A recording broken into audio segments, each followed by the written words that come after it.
Well, this was the scene last night outside of Congressman Lee Zeldin's home after two people were allegedly shot right out front. Good evening, I'm Mary Alice Demler. And hello everyone, I'm Scott Levin. The Republican nominee for New York governor says although his family was not injured, the attack has left them shaken. 2 on Your Side's Andy Payton joins us from the newsroom tonight with the latest in the investigation and what it could mean for Zeldin's campaign. Andy?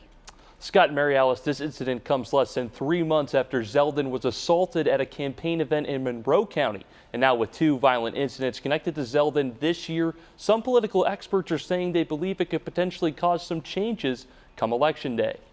I'm standing in front of crime scene tape in front of my own house. You can't get me more outraged than right now. Less than a week after speaking at the Cheektowaga Police Department about violent crime and bail reform, Lee Zeldin stands with his family in outrage after a bullet landed 30 feet from his twin teenage daughters Sunday afternoon at their Long Island home. It hits really close to home when it shows up on your front doorstep.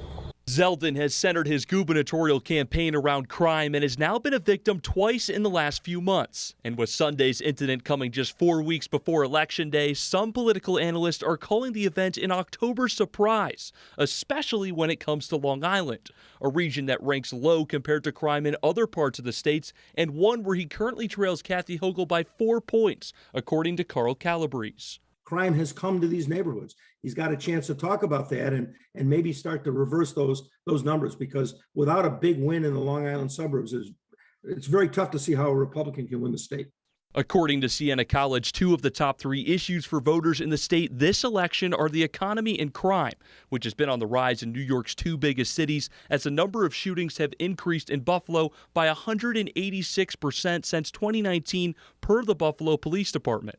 And now Calabrese says Zeldin has a chance to combine both issues as major corporations around the country like Starbucks have recently moved their locations due to high crime rates. And if he ties it into the economy and just points to all of the jobs exiting major cities that have seen crime go rampant, he's got an economic opportunity there, or an economic issue that he can turn into an opportunity. But other analysts think Hochul's lead is just too much, with early voting starting in 19 days and the latest Siena poll having the incumbent leading by 17 points.